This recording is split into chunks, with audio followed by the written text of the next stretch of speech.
All right. So we are here once again in a very special Whispers in the Echo Chamber Authors Roundtable, the new book about conspiracy and contemporary legend and folklore. And I'm here with John once again. Hello, John. How you doing? Very well, thank you. And John, your chapter is QAnon in four pieces toward a folkloric understanding of super conspiracy. Mhm. And as I recall, this is you've published before on maybe on QAnon, but definitely on sort of conspiracy and these sort of like vernacular theories, right? Yeah, yeah. And I was specifically asked to write about QAnon, and I know Andrea's still listening, and I didn't want to, and then she made me. There might have been like beatings or threats of beatings and violence, but she said if you wanted to be on the team, you had to write about QAnon, and then I cried and I wrote about QAnon. So I just imagine Andrew being like, "John, the storm will be upon you if you don't write this yes, chapter." exactly. Yeah, yeah. Excellent. So we got a couple of questions for you about your chapter and about sort of like the folkloristic approach to QAnon in general. You ready to get into it? Yeah, let's do this. Yeah. Cool. Okay, so this this is great that you framed it in these terms because I think it is very useful for talking to contemporary folklorists about it. And every time we use the word folkloresque in the title of a YouTube video, the algorithm loves it. So I guess Oh, the good. question is how is a disinformation network folkloresque? Uh, I think I think it's part of the puzzle. Um, is one of the ways to say it. So so the way that like the beauty of QAnon is either through genius or just pure dumb luck or basically a kind of iterative process that they saw kind of happening with these kind of reactionary, often manosphere spaces and other conspiracy spaces.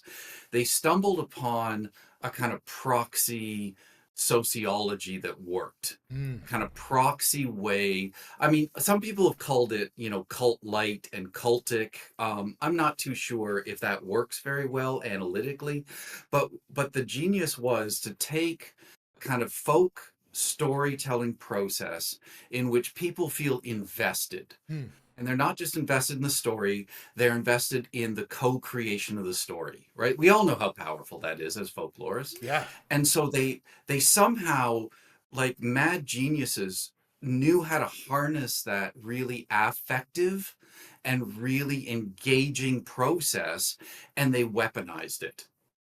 And that I think is one of the ways in which QAnon became successful, is that they took these folkloristic processes, and they kind of intuited how they could weaponize it, how they could make it into a kind of space in which people would devote massive amounts of time and effort and their own lives, like for free, to do somebody else's job. Hmm. And that is really part of, I don't want to extend the folklore until it breaks. I don't think Yeah. that's sensible.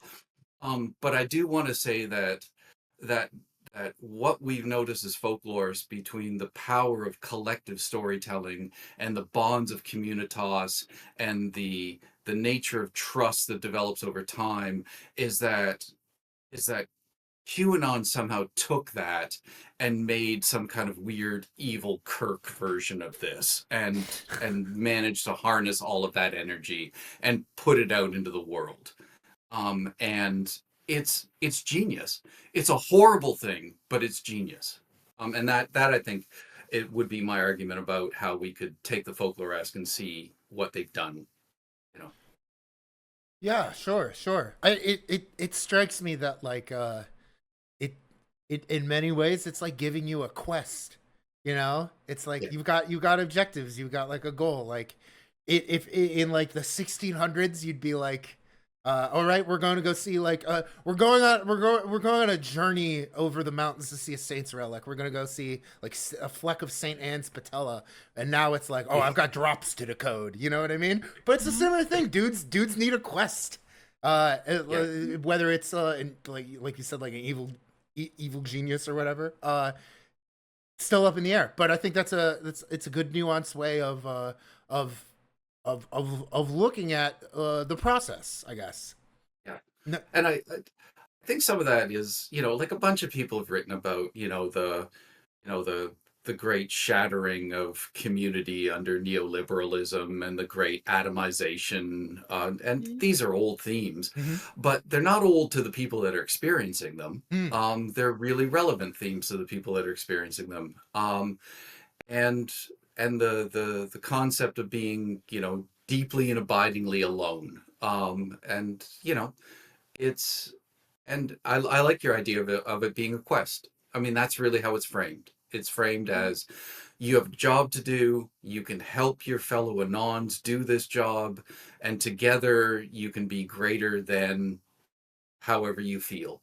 You know? yeah. And so it is, and this is one of the things. I mean, some of the essays, I've learned a lot about them in the book, the other contributors as well.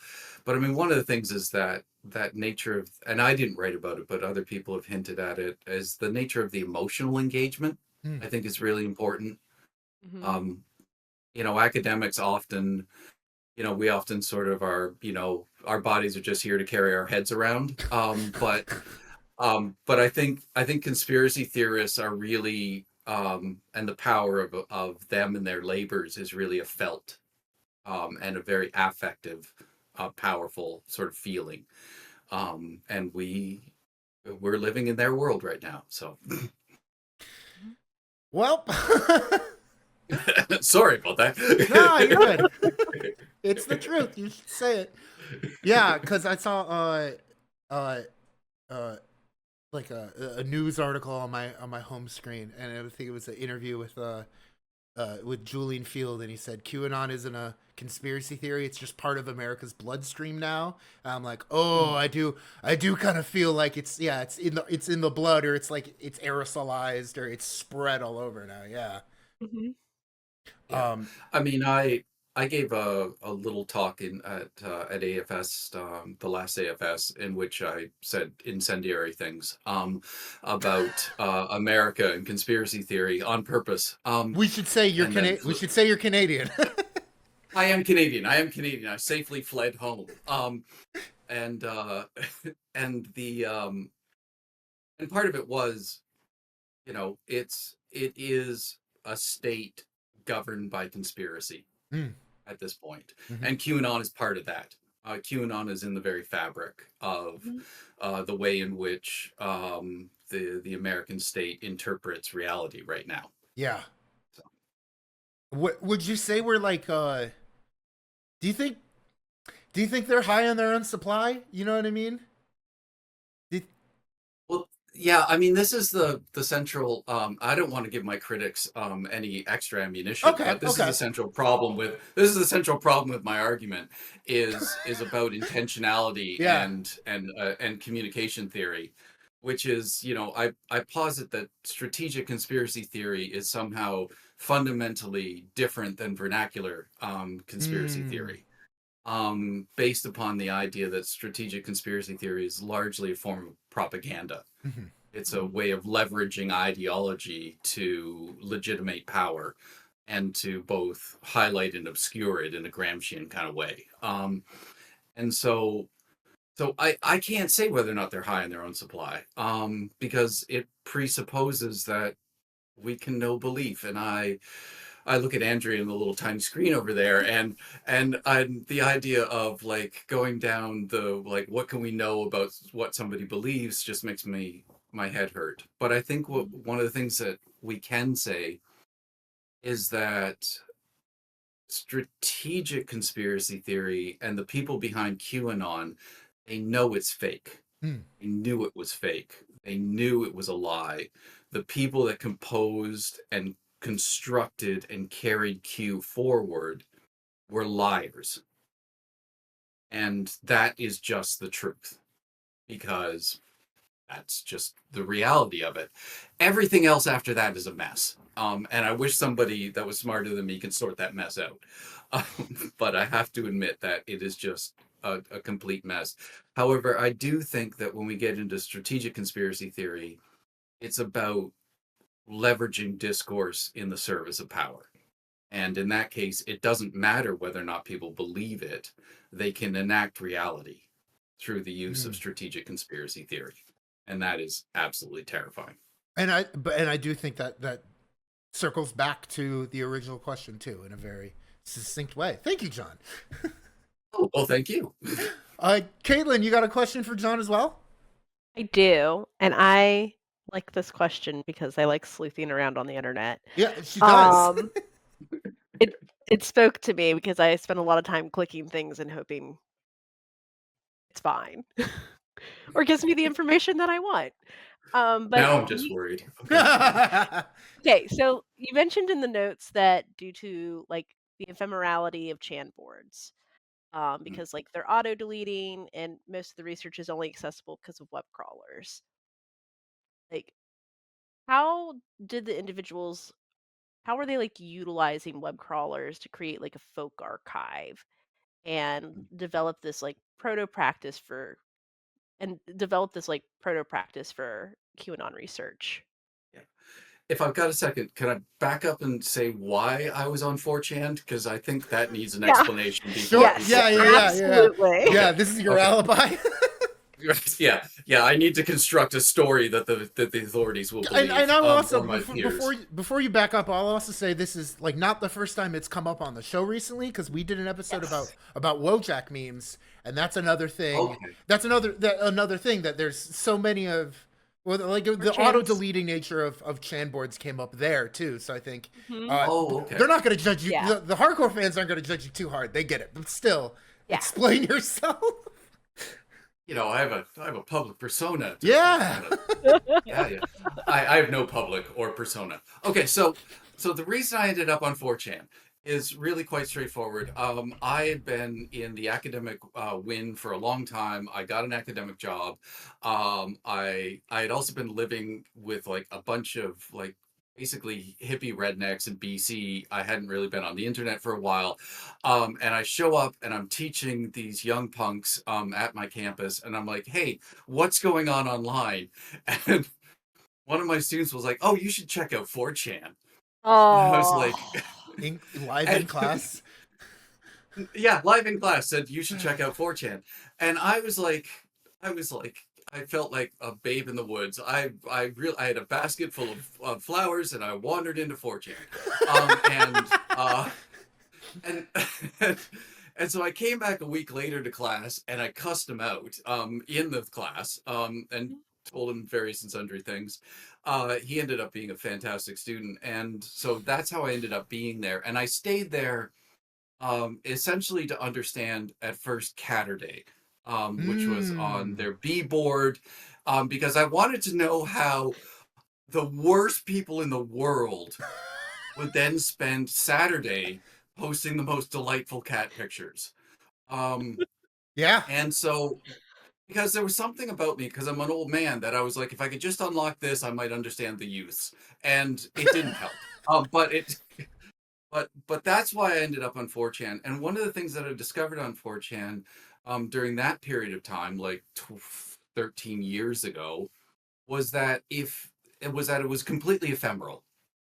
And so if you wanted to save things, you basically had to like screen cap, you had to like cut and paste or whatever kind of thing that you had.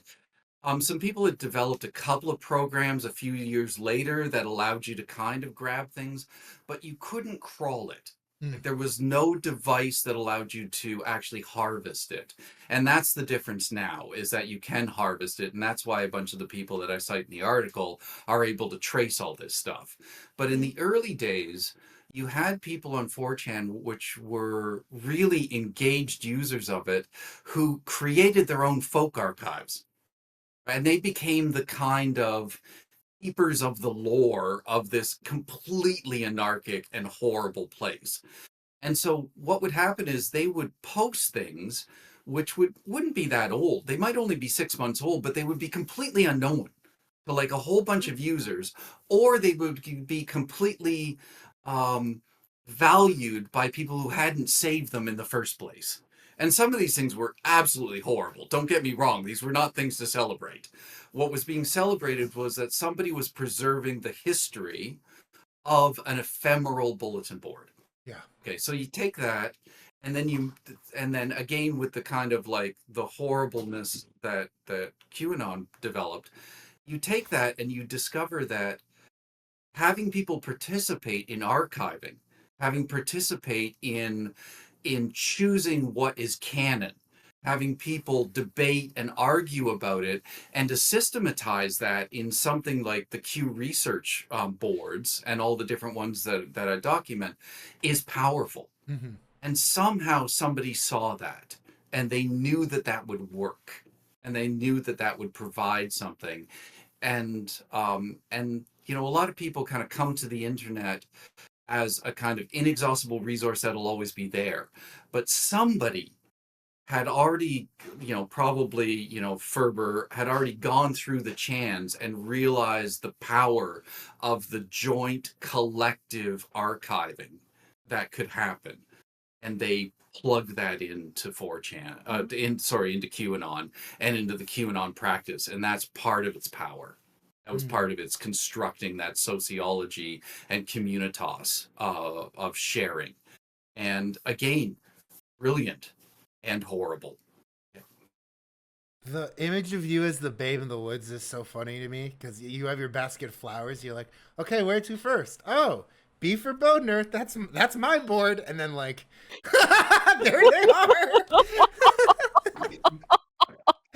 Oh my gosh. I'm surprised they're still living after the things you saw. I do feel like everybody has a terrible, like, their first introduction to 4chan Yeah. story. Yeah. Hey, is this where the memes are from? I want to see. Oh no. Mm-hmm. Yeah, it's I both what this student did was both a blessing and a curse, and I don't know how to thank him or in turn doom him for all time. I really don't know. Be a little column A and a little column B. Yeah. Exactly. Yeah. Excellent or terrible. Yeah. I found out about it my freshman year. Oh, Same. that's a delicate time. From a dorm mate. Same, yeah. They thought it was funny that I didn't really know much about the internet. Like various places on the internet, because I grew up in rural Virginia with like dial-up. Folks didn't get Wi-Fi until after I left for college. Yeah. And I'm old enough to have like wandered around the shallow pool of the early internet and then just taken a hiatus from it, and then things got deep and there were sharks. So there you go. Yeah, it's a fascinating perspective. So, John, as you mentioned earlier, you are Canadian, and that means you've got a big federal election coming up this fall. And I know you've, apart from this chapter in this book, you have studied a lot about like the Canadian side of QAnon, and I guess our question is, what's like the current state of, I mean, not QAnon, but like Q adjacent beliefs right now in Canada as we approach the elections this fall? Yeah, so I don't know if you guys heard, but there was a really big there was like a freedom convoy that rolled up into Ottawa a few years ago and parked in front of Parliament Hill and protested for about 3.5, 4 weeks. State of emergency was declared and they were eventually cleared off. And they were a kind of confederacy of QAnon and general COVID skeptics and, you know, wellness industry meets conspiracy theory folks. And so one of the things that sort of happened is that at that particular time, the Canadian Conservative Party, which would probably be your Democrats, and So I don't know how to translate this into American. It's like, you know, our dollar is 71 cents, your dollar's, I don't know. But anyways, our Conservative Party, a great number of them came out in support of this COVID skeptic convoy. A lot of them were QAnon adjacent. A number of the members of the Conservative Party are avowed conspiracy theorists who have supported some of the organizers of the convoy. So that's something that people are concerned about. The other element that is that, well, just we have provinces. You won't hold it against us. Many countries in the world do. It's like a state, but cooler. Mm-hmm. And so a number of our provincial leaders are also, so for example, a provincial leader of ours in Alberta is also largely an avowed conspiracy theorist. She's supported having conspiracists and has written revisionist reports about COVID-19 that have happened. So we have this in Canada. Perhaps the only benefit that your country has done as it is trying to absolutely destroy mine through economic sabotage and warfare is that it has also decimated the support of conspiracy theorists and Trump adjacent politicians in a matter of weeks. And so about the only thing that can seem to cure Canadian conspiracists of their conspiracy, and again, probably I will replay this tape and cry. But let's try this prediction. Okay. About the only thing that has cured Canadian conspiracists, not the ones really down the rabbit hole, because they are pro-Putin, Trump is going to come and save Canada, QAnon folks. They are still really in there. It's the casual people that also vote. Has been the idea that that Trump is going to come and take over our country, and everything that Trump touches is now basically a giant steaming pile of garbage in my country. And so every politician that was aligned with him is it really is astounding. The Conservative Party of Canada and their conspiracy theorist leanings were up by at some points 20 points. They have dropped to a dead heat in 2 weeks. 2 weeks? So 2 weeks. So this has, I'm not entirely certain if I want an existential threat in my country to be the only thing that cures us of conspiracy theory. But here we are. So I'm not too sure. I will take that pill. It's going to hurt and I'm going to have an uncomfortable evening, but that's what has seemed to be some sort of corrective. And like the liberals are still like proposing a new party leader, right? Yeah. Okay. Yeah, they're going to have an election in 2 or 3 days. I don't know. Again, it's unlikely that anybody, including a folklorist, can tell you who's actually going to win. Oh, because yes. we actually have several parties here.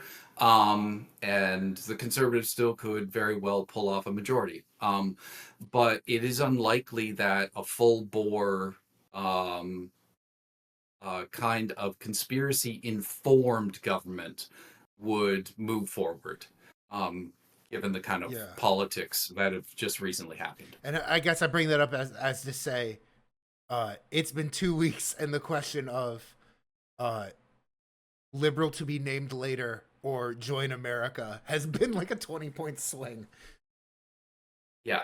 Great. Yeah, that's been yeah. I mean, all you have to do is basically threaten the existence of your country, and some people will snap to reality. Damn. So you know, you guys will get there. It's fine. I hope so. This is a question I didn't think of until you mentioned the Freedom Convoy. But is your country still recognizing the claim of Queen Ramallah or whatever her name was? Is she still around? Queen Ramallah has gone silent in the last little while. When your nation needs her most. I know. One of the things that has been asked by by people who've been sort of actively following the convoy culture and Queen Ramallah and the other sort of pandemic conspiracists is you claim to be defending Canada. Where are you now? And it is crickets. So that's one of the things that we get when we get into political conspiracy theory, is that the ground can shift really quickly under conspiracy theory, as opposed to what I would think of as like vernacular conspiracy theory, like the kind of kind of beliefs that Andrea was talking about, shared between friends, shared amongst ourselves, and even in our own heads. But that political conspiracy theory has taken a pretty big hit, at least for now. It is not going away, but it has taken a pretty big hit. We got time for a kind of bonus question here too, and mentioned this at the top of the show, but I'll give you some time to go into more detail. What are some of your favorite, if not favorite, most memorable examples of conspiracy capitalism that QAnon entrepreneurs were creating? Oh God. There are so many things out there that'll kill you. Oh, just yeah. I mean, okay, so I've made a lot of mistakes on the internet, many of which I'm not going to talk to you guys about. But one of the one was going down the black sov rabbit hole, which is like a black gooey paste that can cure anything. Yeah, it can't cure anything, and I didn't need to see abscesses like that. I was like, oh, I'm oh dear already God. trying not to puke thinking about it. Yeah. Yeah. I can't feel so my that's toes.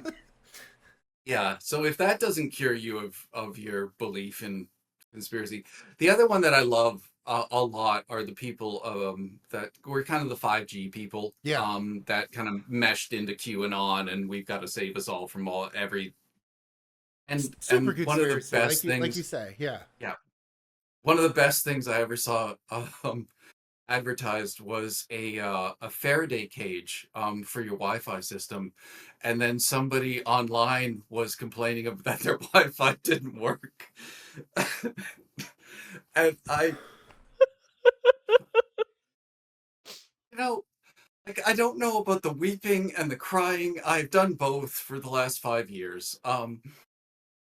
If it works, yeah, it was a very effective product. That's all I can say. It did what it said it would do on the box. They weren't lying. It was an excellent Faraday cage. Congratulations to the makers. Absolutely no refunds. No refunds. It worked as advertised. Yeah. Oh my gosh. That's that okay. Finally that answer broke me. I'm sorry. Oh my God. Tired of Wi-Fi signal. Protect your Wi-Fi from Wi-Fi. I'm losing it. John. The signal's coming from within. Oh my God. And I was thinking the other day about like, oh my God, can you imagine if you had to like power cycle your Wi-Fi, or you had to power cycle any other utility like Wi-Fi, like you had to turn like the water on and off every couple of months. Wi-Fi is already so precocious as it is, and they're like, you know what you need? Cage, a Faraday cage. Oh my God. Okay, I'm back. That one got to me. John, do you have any closing thoughts about your chapter, about this kind of research going forward for the folks watching at home? I was just really it was fun to do, and the way that the whole book comes together and everybody's contributions, yeah, I'm really pleased to be there, and I can't thank the editors enough. They were very, very patient with me. So Excellent.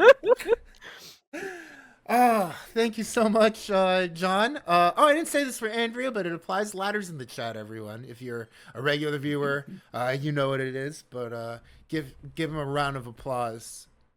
Figuratively, they can't hear you. Find a way to represent a round of applause. Thank you so much, John. Thank you very much. Cheers, guys.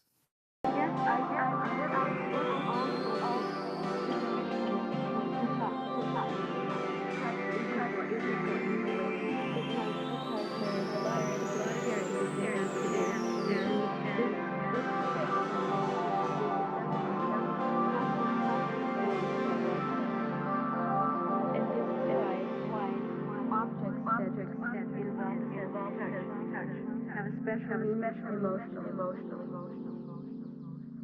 Quilts have had meaning on many levels. Making quilts helped me to get a sense of my own space, sense of finding my way, sense of really working my way out of the labyrinth.